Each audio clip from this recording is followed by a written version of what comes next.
اور اگر یہ پروسیجر چلتا ہے تو قانون کے مطابق بھی یہ کام ہوتا رہے تو اس کو 1-2 سال لگ جائیں گے. تو کیا حکومت کے پاس اتنا وقت ہے؟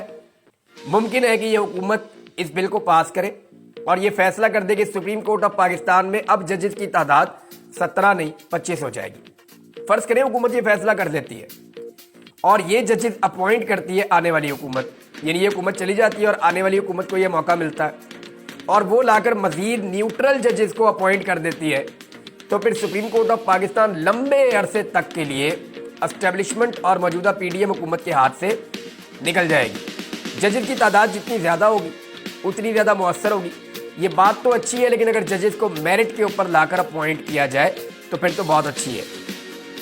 ایک اور کام حکومت نے کیا آج کے دن میں, بہت ہی بھدا اور بڑا عجیب کام کیا ہے. مجھے لگتا ہے کہ یہ عدالت میں چیلنج ہو جائے گا, لیکن حکومت نے فیصلہ کیا کیا؟ حکومت نے سیکورٹی فورسز کو کسی بھی فرد کو گرفتار کرنے کے اختیارات دینے کا فیصلہ کر دیا. جاؤ جس کو مرضی پکڑ دیں. یہ 25 کروڑ کا ملک ہے. سیکورٹی فورسز کا دل کرے زید بکر الف بے پے A B C D X Y Z, جس کو دل کرے سیکورٹی فورسز کے لوگ جائیں اور جا کے گردن سے گریبان سے پکڑ کے اور اس کو لے جا کے بند کر دیں. یہ اختیار دے دیا ہے حکومت نے سیکورٹی فورسز کو. تفصیلات کے مطابق سیکورٹی تھریٹ سے نمٹنے کے لیے وفاقی حکومت کا اہم فیصلہ سامنے آیا. حکومت نے سیکورٹی فورسز کو کسی بھی فرد کو گرفتار کرنے کا اختیار دے دیا. نمبر 1 تو یہ ہو گیا. نمبر 2, ایک اور کام بھی کیا حکومت نے. نہ صرف یہ اختیار دے دیا بلکہ وہ یہ کہہ رہے ہیں کہ معلومات اور وجوہات کی بنا پر, جو صرف ان کو پتہ ہونی چاہیے سیکورٹی فورسز کو, کہیں ثابت کرنے کی ضرورت نہیں ہے ان کو, وہ کہیں جواب دہ نہیں ہوں گے. وہ پہلے کون سا جواب دیتے؟ ادھر پاکستان کے اندر بندہ غائب کر دیا جاتا ہے, انتظار پنجوتا صاحب, آج بھی ان کا کیس لگا ہوا تھا اسلام آباد ہائی کورٹ میں, اور وہاں پہ اٹارنی جنرل آئے اور انہوں نے کہا جی 24 گھنٹے کے اندر انتظار پنجوتا صاحب واپس آ جائیں گے. آپ اندازہ کیجئے کہ انتظار پنجوتا 24 گھنٹے میں واپس آ جائیں گے, یہ اٹارنی جنرل آف پاکستان کو کیسے پتا ہے؟ دیکھیں اٹارنی جنرل آف پاکستان جو ہے, میں ان کو پہلے سے بھی جانتا ہوں اور یہ بہتر آدمی میں ان کو بہت سمجھتا تھا, لیکن انہوں نے اپنے آپ کو بہت زیادہ کمپرومائز کر دیا. یا پتہ نہیں کیا مجبوری ہے کہ وہ اس لیول تک آ گئے ہیں. یعنی یہ بڑا معیوب ہے اور بڑی عجیب چیز ہے جو انہوں نے آج وہاں پہ اسلام آباد ہائی کورٹ میں کہی کہ جی جو بندہ لاپتہ ہے جبری طور پہ, جس کو اغوا کیا گیا ہے, وہ بندہ 24 گھنٹے میں واپس آ جائے گا. اس کا مطلب ہے آپ جانتے ہیں کس نے اغوا کیا اور وہ کہاں موجود ہے.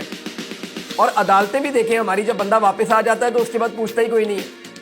حالانکہ کام تو تب شروع ہونا چاہیے کہ جب بندہ واپس آ جائے تو اس کو عدالت میں کھڑا کر کے پوچھے کہ ہاں بھی بتاؤ تمہیں کون لے گیا تھا, آؤ اس کی انکوائری کرتے ہیں, ہم دیکھتے ہیں, تم بتاؤ تم کن حالات میں تمہیں رکھا گیا, کس کس جگہ پہ جو ہے وہ تمہیں رکھا گیا, کس طرح کا تم پر ٹارچر ہوا, تم سے ڈیمانڈز کیا کی گئی اور تم سے ویڈیوز کس طرح کی بنوائی گئی. یہ ساری چیزیں بعد میں عدالت کو پوچھنی چاہیے. لیکن جیسے ہی بندہ واپس آتا ہے عدالت کہتی ہے جی شکر کرو اللہ کا, جاؤ نوافل پڑھو, بات ختم. یہ انصاف تو نہ ہوا نا.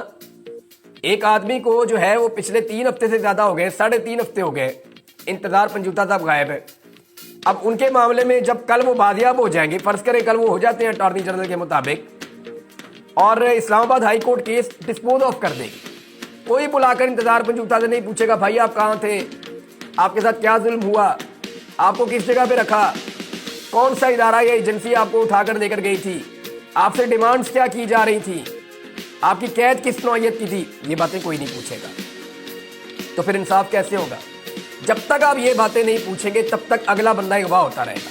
بلکہ اب تو اغوا کرنے کی بدنامی بہت ہو رہی ہے, نیا کام ڈھونڈ لیا کہ 3 مہینے تک اس بندے کو جیسے مرضی جہاں مرضی رکھیں. یعنی نظام کو یہ چھوٹ دے دی گئی ہے اس حکومت کی جانب سے کہ سیکورٹی فورسز جس کو مرضی اٹھائیں.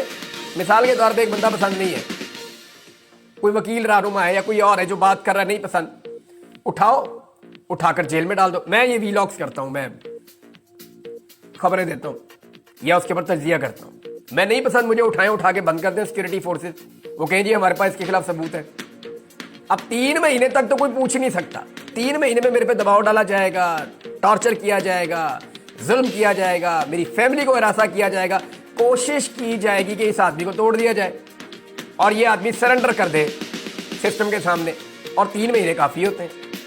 یعنی یہ حکومت نے اس لیول کا بھی ایک قانون پاس کر دیا. یہ انسانی حقوق کی خلاف ورزی ہے, یہ بنیادی انسانی حقوق سے متصادم قانون ہے. جس کی یہ اجازت دے رہے ہیں.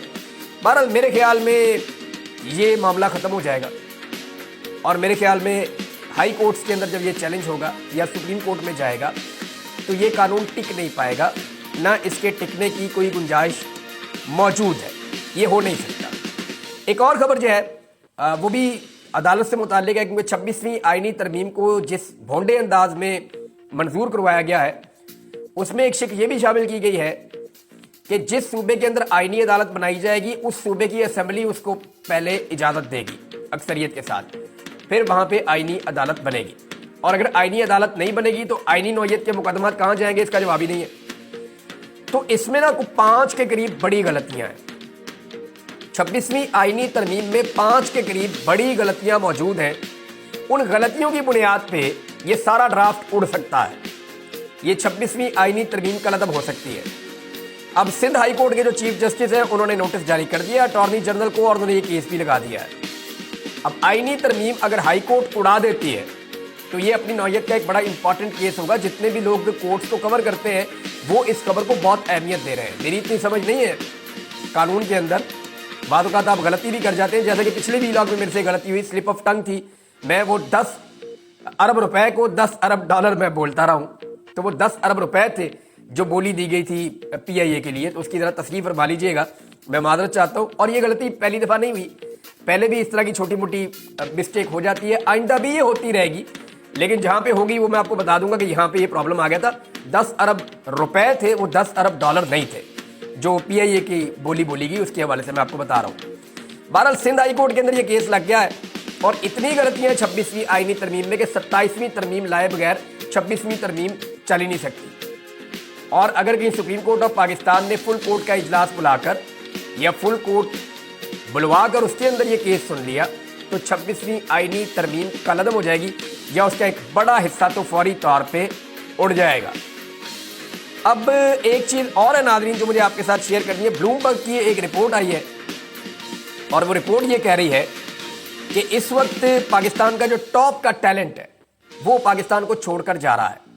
اور نہ صرف پاکستان کا ٹاپ کا ٹیلنٹ پاکستان کو چھوڑ کر جا رہا ہے بلکہ پاکستان کی تاریخ میں اتنی تیزی سے کبھی چھوڑ کر نہیں گیا جتنی تیزی سے اب ٹیلنٹڈ لوگ پاکستان کو چھوڑ کر جا رہے ہیں. ڈاکٹرز پاکستان سے باہر جانا چاہ رہے ہیں, انجینئرز پاکستان سے باہر جا رہے ہیں, جتنے بھی ماہرین ہیں وہ پاکستان سے باہر جا رہے ہیں, آئی ٹی ایکسپرٹس ہیں پاکستان سے باہر جا رہے ہیں, فنکار پاکستان کو چھوڑ کر جانا چاہتے ہیں. یعنی ہر وہ شخص جس کے اندر ٹیلنٹ موجود ہے اور جو اس ملک کو چھوڑنے کی صلاحیت رکھتا ہے وہ فوری طور پہ اس ملک کو چھوڑنا چاہ رہا ہے. اس کی وجہ کیا ہے؟ ملک کے اندر ایک بے یقینی کی صورتحال ہے. لوگوں کو ریاست کے اوپر اعتماد ختم ہو گیا ہے. لوگوں کو لگتا ہے کہ ریاست ہمارے ساتھ زیادتی کر رہی ہے, ہم ووٹ ڈالتے ہیں زید کو, ریاست لا کے بٹھا دیتی ہے بکر کو. یعنی ہم نے یہاں پہ ووٹ ڈالا, ریاست نے یہاں پہ گن لیا. تو ریاست کی زیادتی کے بعد جو ہے وہ کانفیڈنس لوگوں کا لوز ہوا ہے. اور یہ جس طرح سے 26ویں آئینی ترمیم پاس کروائی گئی, فائدہ تو اس کا کچھ ہوا نہیں. ہو سکتا ہے یہ آئینی ترمیم اڑ جائے, ہائی کورٹ سے نہیں اڑے گی تو سپریم کورٹ سے اڑ جائے گی, اور اگر رہے گی بھی تو اس کا فائدہ کوئی نہیں ہے. اس میں اتنی ساری غلطیاں ہیں, لکوناز ہیں. اب یہ جو آئینی ترمیم ہے اس کے جس طرح سے اس کو پاس کروایا گیا ہے, جو اس کے آپٹکس بنے ہیں, جو لوگوں تک چیزیں گئی ہیں کہ بھئی ایم این ایز محفوظ نہیں ہیں جنہیں ہم بہت طاقتور سمجھتے ہیں, سینیٹرز محفوظ نہیں ہیں جو ٹوٹل پاکستان میں 97 ہیں اور بڑے تگڑے لوگ ہوتے ہیں. بھئی جس ملک میں یہ لوگ محفوظ نہیں ہیں, ہماری کیا اوقات ہے, نکلو یہاں سے. تو لوگ پاکستان چھوڑ چھوڑ کر جا رہے ہیں اور یہ پاکستان کی تاریخ میں سب سے زیادہ لوگ اب پاکستان کو چھوڑ کر جا رہے ہیں. اس سے پہلے کبھی پاکستانی ایسے پاکستان کو چھوڑ کر نہیں گئے. ایک خبر جو ہے وہ زلفی بخاری صاحب نے دی ہے اور یہ بڑی امپورٹنٹ خبر ہے اور یہ فیوچر میں آئے گی خبر, لیکن انہوں نے اس کا ہنٹ دیا ہے.